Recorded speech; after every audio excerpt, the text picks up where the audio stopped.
알라의 정원에서 살았던 7년. 1918년 세상을 등지기로 작정한 나는 알라의 정원이라 불리는 아프리카 북서부 사하라 사막으로 갔다. 그곳에서 이 7년을 머물며 유목민의 언어를 배우고 그들의 옷을 입고 그들의 음식을 먹고 그들의 방식대로 살았다. 그들의 문화는 지난 2000년간 거의 바뀐 것이 없다. 나는 양떼를 돌보았고 아랍인들이 천막에 바닥에 누워 잠을 잤다. 이들의 종교에 대해서도 나름대로 열심히 공부했다. 훗날 마호메트에 관한 책의 메신저를 쓰기도 했다. 유목민들과 보낸 7년은 내 생에 가장 평화롭고 만족스러운 나날이었다. 그곳에 가기 전에도 나는 이미 다양한 경험을 했다. 나는 파리의 영국인 가정에서 태어나 9년간 프랑스에서 살았다. 이후 영국 최고의 학교인 이튼과 영국 육군사관학교에서 교육을 받았다. 이 영국군 장교로 임관한 뒤에는 인도에서 6년간 복무했으며 일하는 동안 틈틈이 폴로와 사냥을 즐기고 히말라야 산맥을 탐사하기도 했다. 그러다가 제1차 세계대전이 참전하고 파리 광화회의의 군사 보조관으로 파견되었는데 그때 나는 큰 충격을 받고 몹시 실망하게 되었다. 이 대량 살육이 벌어진 서부 전선에서 4년을 보내는 동안 나는 우리가 문명을 지키기 위해 싸운다고 생각했다. 하지만 파리 강화 회의에서는 이기적인 정치인들이 두 번째 세계대전의 토대를 닦고 있었다. 나라마다 자국이 원하는 것을 가지려고 안달하다 보니 나라와 나라 사이에 적대감이 고조되었으며 비밀 외교가 난무했다. 나는 전쟁이 역겨워졌고 군대가 지겨워졌으며 사회가 싫어졌다. 이 난생 처음으로 무엇을 하고 살아야 할지 걱정하면서 밤을 지새웠다. 이 로이드 조지는 내게 정치를 하라고 했다. 그의 충고를 듣고 진지하게 고민하던 참에 희한한 일이 일어났다. 고작 200초 정도의 대화 가운데 있었던 그 일이 이후 7년간의 삶에 커다란 영향을 미쳤다. 테드, 로렌스, 곧 제1차 세계대전 후 가장 화려하면서도 낭만적인 인물로 알려진 아라비아의 로렌스와 나눈 대화였다. 이미 사막에서 아랍인과 같이 살고 있었던 그는 내게도 자신처럼 살아보는 게 어떻겠냐고 권유했다. 처음에는 말도 안 되는 소리라고 여겼다. 하지만 군대를 떠나기로 작심한 터라 무언가를 해야만 했다. 당시 나와 같은 장교 출신을 고용하겠다는 사람은 없었다. 이미 수백만 명의 실업자로 고용시장이 꽉 차 있다. 그래서 나는 로렌스의 제안에 따라 아랍인들과 함께 살아보기로 작정하고 길을 떠났다. 지금 생각해보면 참으로 다행스러운 일이었다. 아랍인들은 내게 걱정을 극복하는 방법을 가르쳐 주었다. 독실한 무슬림들은 모두 숙명론자다. 이들은 마호메트가 코란에 적어놓은 모든 말이 알라의 계시라고 믿는다.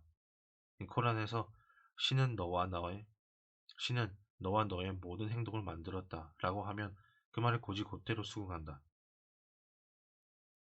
이들은 삶을 침착하게 받아들이고 절대 서두르지 않으며 일이 잘못되었더라도 필요 이상으로 핏대를 올리지 않는다. 이미 정해진 일은 정해진 대로 일어나는 것이기에 신을 제외한 그 누구도 정해진 일을 바꿀 수 없다고 믿는다. 그렇다고 해서 재난이 닥쳤을 때 아무런 대처도 하지 않고 가만히 앉아 있는다는 의미는 아니다. 사하라 사막에서 살 때 겪었던 맹렬한 열풍을 예로 들어보겠다. 사흘 밤낮을 쉬지 않고 뜨거운 바람이 몰아닥쳤다. 사하라 사막의 모래가 지중해를 가로지르며 수백 킬로미터를 날아가 이 프랑스의 롱강 골짜기에서 발견될 정도로 사납고 거센 바람이었다. 바람이 너무 뜨겁다 보니 머리카락이 타는 느낌마저 들었다. 눈이 따갑고 목이 바짝 말랐으며 입속은 모래로 버석거렸다. 마치 유리공장 용광로 앞에 서 있는 기분이었다. 견디기 힘든 미칠 지경이었지만 가까스로 정신줄을 잡고 있었다. 그런데 아랍인들은 투덜거리지 않았다. 그저 어깨를 한번 들썩하고는 메크툽이라고 할 뿐이었다. 이미 정해진 일이다 라는 의미다. 열풍이 끝나자마자 이들은 바로 움직이기 시작했다. 우선 어차피 죽을 수밖에 없는 양들을 모조리 죽였다. 새끼 양들을 죽임으로써 어미 양을 살리려 했던 것이다. 그런 다음 남은 양들을 남쪽으로 몰아 물을 먹였다. 걱정, 불평, 이 비통한 기색이라고는 조금도 내비치지 않고 침착하게 모든 일을 처리했다. 족장은 이렇게 말했다. 아주 나쁘지만은 않군 그래. 이 모든 걸 잃을 수도 있었는데 말이야. 신께서 도와주신 덕분에 양의 40%가 살아남았으니 새로 시작할 수 있겠군. 이 사막을 자동차로 횡단하다가 타이어에 펑크가 난 적이 있다. 여분의 타이어가 있었지만 운전수가 수리를 하지 않는 상태였다. 그래서 차에는 타이어가 3개밖에 없었다. 이 몹시 흥분한 나는 열을 내고 난리를 부리며 아랍인들에게 이제 어떻게 할 거냐고 물었다. 그들은 흥분해봐야 얻을 게 없고 오히려 더 더워질 뿐입니다. 라고 충고했다. 그러고는 타이어가 그렇게 된 것도 알라의 뜻이니 어쩔 수 없다고 덧붙였다. 우리는 할 일 없이 차를 천천히 몰 수밖에 없었다. 그런데 얼마 가지도 않아 차가 푸드덕 소리를 내며 멈춰버렸다. 기름이 떨어진 것이다. 이 족장은 이번에도 그저 맥그툽이라고 할 뿐이었다. 운전사에게 기름을 충분히 넣지 않았다고 소리치는 대신 모든 사람이 침착한 태도로 목적지를 향해 걷기 시작했다. 심지어 걸으면서 노래도 불렀다. 이 아랍인들과 함께 보낸 7년 동안 나는 미국과 유럽에서 흔히 찾아볼 수 있는 신경증 환자, 광인, 주정뱅이는 우리가 문명이라고 부르는 것이, 즉 정신없이 서두르고 스스로를 학대하는 삶의 결과물이라고 확신하게 되었다. 이 사하라 사막에서 살 때는 걱정이라고 할 만한 것이 전혀 없었다. 나는 사람들이 알라의 정원이라고 부르는 그곳에서 모두가 치열하게 추구하는 평온과 만족과 육체의 건강을 찾을 수 있었다. 많은 사람이 숙명론을 비웃는다. 그들이 옳을 수도 있다. 하지만 우리는 자신의 운명이 어떻게 결정되어 있는지 파악할 수 있어야 한다.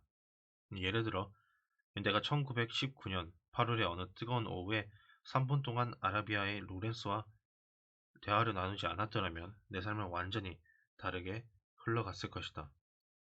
인생을 돌이켜보면 나로서는 어쩔 수 없는 사건들이 내 삶을 만들고 바꾼다는 사실을 알게 된다. 아랍인들이었다면 메쿠트, 키스멧이라고 했을 것이다. 키스멧은 알라의 의지라는 뜻이다. 당신은 어떻게 불러도 좋다. 하지만 그것은 당신에게 놀라운 변화를 만들어낼 수 있다. 사하라 사막을 떠난 지 17년이 지난 지금도 나는 아랍인들에게 배운 대로 불가피한 일을 행복하게 체념하면서 살아간다. 그들의 인생관은 아무리 많은 진정제를 투여해도 달랠 수 없는 정신적인 문제를 그다지 어렵지 않게 해결해준다. 무슬림이 아니거나 숙명론자가 되고 싶지 않을 수도 있다. 하지만 사납고 뜨거운 바람이 삶에 들이닥치고 우리가 그것을 막을 수 없다면 불가피한 일이라 생각하며 받아들이자. 그 일이 끝나고 난 뒤에 부지런히 움직여 뒷수습을 하자.